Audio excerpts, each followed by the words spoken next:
Hi there. I want to share with you about miracle making today and how easy it is to make miracles. So sometimes we think about making miracles as something that is really difficult to do, but in reality, we're making miracles all the time. And I want to explain what I mean by that and share some examples. And then at the end, I'm going to show you how to make miracles. So, the first thing to note is that miracle making is simply a change in perspective, as almost a quantum leap from one way to another way. In quantum physics, anything is either a wave or a particle. And something like light, which is the best example of it, it can be either a wave or a particle in any given moment, but it depends on what the person observing is looking for. So, if they're hoping to see a wave, then they see a wave. If they're expecting to see a particle, then they see a particle. So you can think of a particle as like a solid thing and the wave as like a fluid thing, right? So I like to think of it really practically that we're either worrying about things or we're at peace with things, right? We're either in spirit and trusting and we're in good energy, or we're in ego and we're afraid we're going to lose something, we're in a fearful state, right? So you're either like focused on yourself, what am I going to lose? What am I going to gain? Right? In any example, or you're like, oh, I'm here to give and I'm here to be generous, right? So all of those could be considered a quantum shift. You see how simple it is? Like you can walk into a room, you're like, oh, I hate networking. I don't want to do this. I don't want to be here. Right? You could be like really scared by something like a networking event. Or you could be like, I'm here to share what I just learned yesterday and maybe I'll make a friend. So you shift your perspective about what's going to happen in that room to something that's positive, and then your mind, body, spirit rises to that occasion versus saying, oh, I'm dreading this. I can't stand this. Whatever. Like we all do it, but it's noticing that moment and making a concerted shift into the more loving, the more generous, the more abundant way of being. And in that moment, you create a miracle. When you decide, and it is deciding, I'll share more about that, it's deciding to move your awesomeness over into the left lane, the fast lane, into miracle making of I'm just going to let this go. I'm going to let this worry go and I'm just going to trust right now. That in that moment is a quantum leap and it is a miracle. So I'm going to share a link to help with how you imagine where you're going. Because if you know where you're going, you sort of know when you're off that path. And I feel as though figuring that out without that goal and that destination, it makes it a little more difficult. You're sort of like, well, aren't I supposed to be worrying about that? Because that will help me. So it's nice to know where you're going. So I'll share about that below. And if you don't know me, my name is Megan Marini, and this is I'm a Human Wellness and Tools of Light. And I would love to welcome you into my community if you want to do some work with me. I do healing and coaching. I'm doing some group work. I have a free Facebook group. Do all the things with me. Follow, subscribe, like this video. So I think one of the biggest things with miracles is there is no order of importance. And this comes from Course in Miracles. So the Course in Miracles is this brilliant book that I love and I always talk about. The way you want to think about this is that perspective shift is all you got to do. So I'm not saying that if you change your perspective, but you literally do the same thing you were already doing all the time every day, you're still going to get the same outcome. You're going to have to do more to shift everything to have like a 100x change in life, a 10x change in life, to have real transformation. You can't just say, oh, I'm just not going to worry about this thing. You actually have to take the action behind it as well, right? So there's no real miracle making that's just like super easy. It's usually to create and hold on to that quantum reality, the new reality. It's going to be a little bit of a flex or a stretch for you if you're used to operating in a worry kind of reality, right? So you need accountability, you need a coach, you need a program, you need some way to get there. I think a lot of us will, you can try on your own, and that's great, and I get it. Yeah, but ultimately, if you want to get there faster, you get some help to do it, right? So I'm going to share just a little story about there is no order in difficulty. So I kept getting clients $100,000 transformations, whether it was $100,000 more in their bank account, $100,000 more a year in their income. This is, my entrepreneurs and my executives. Negotiating an additional $100,000 for something they had already negotiated. It just kept happening again and again and again. I'm like, wow, this is interesting. I'm like, so I'm at this sort of like cap or something, right? So I was like, okay, so let's lift that up. And then I saved someone from, I was giving advice, it was advisory coaching, $500,000. And then I met someone out at a networking event, and I was like, I'm going to jump up to helping people at $1 million level. And they gave me a dirty look. This happens to me all the time because people are just not quantum yet. And some people are, and I love those people. And if they're like this person who looked at me and was like, he basically was like, oh, you think you can just say that you're going to start bringing in $1 million transformations from $100,000 transformations, and then it's just going to happen? And I was like, yes, because I am going to call in someone who's ready for $1 million transformation in my client base, right? So there's always a process behind it. It's not just like, I'm going to change things. Like, yeah, no kidding. We all want to change things, but there's like a way that you can get there, right? So I said, yes, I'm going to call in that level client, and then I'm going to hold that consciousness with them, because that's what I do for my clients, and then we get them there. And there's a whole like process that happens behind the scenes, right, to get that reality to happen.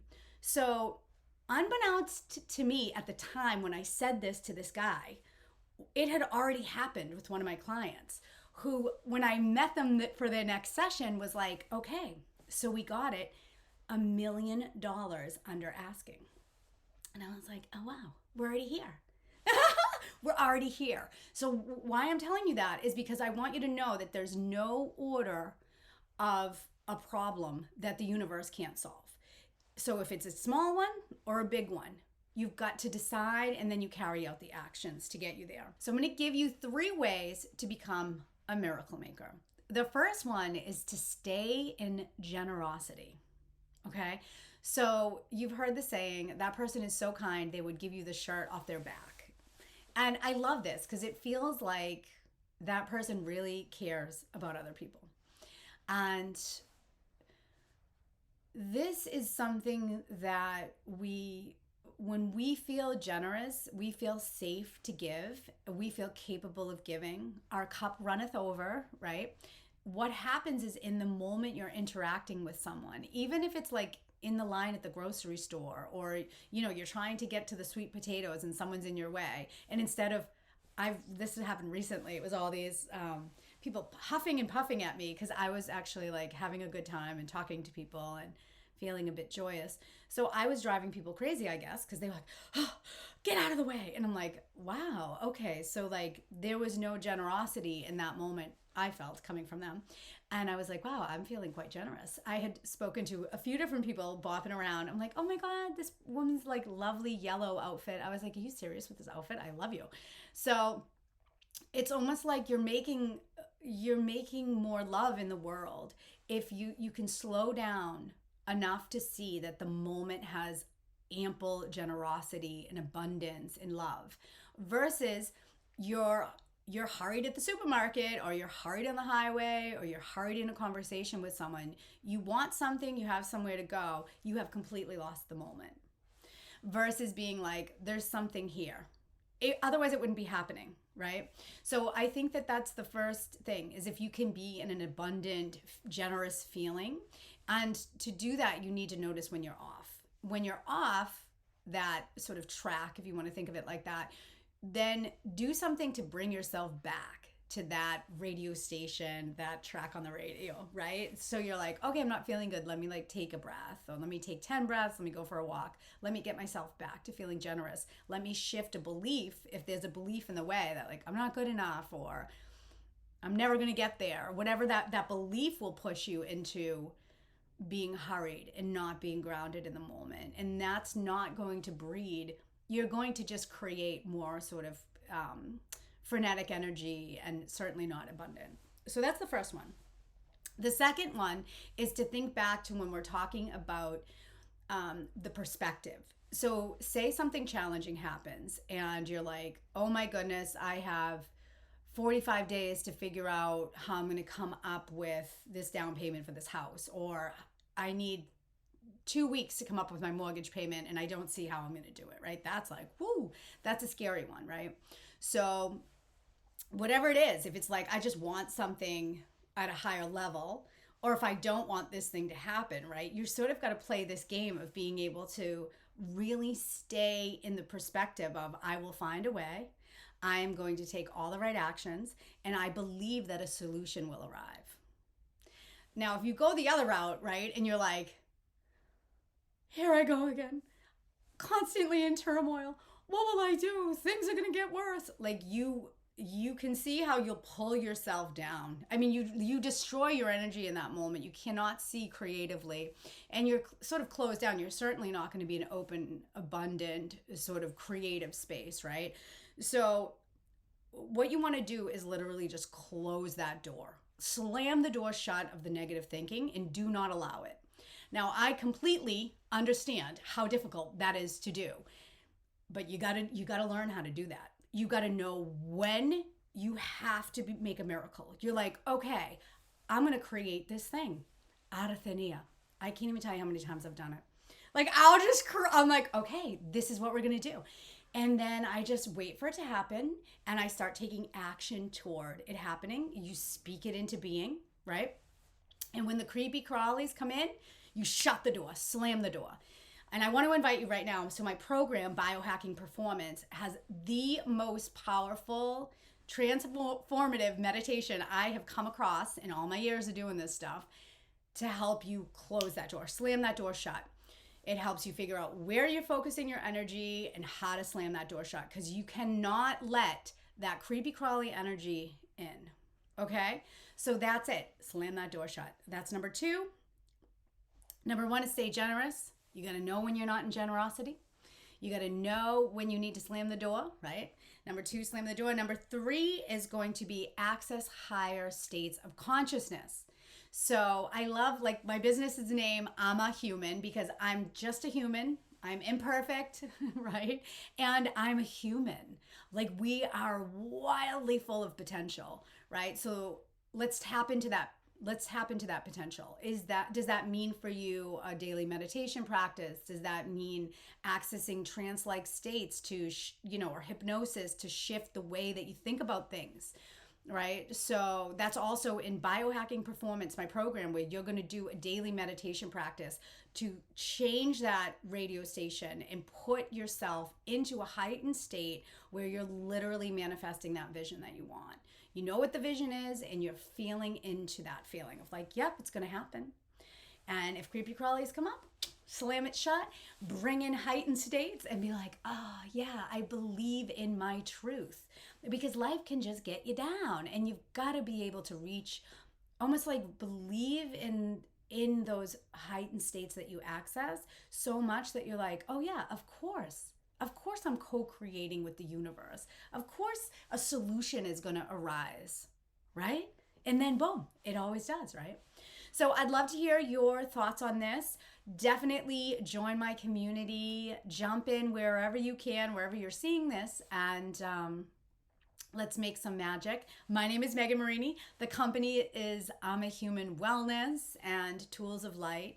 So subscribe, join my course, Biohacking Performance, and please let me know how you make miracles. And if there's any other information I can share about this stuff, let me know.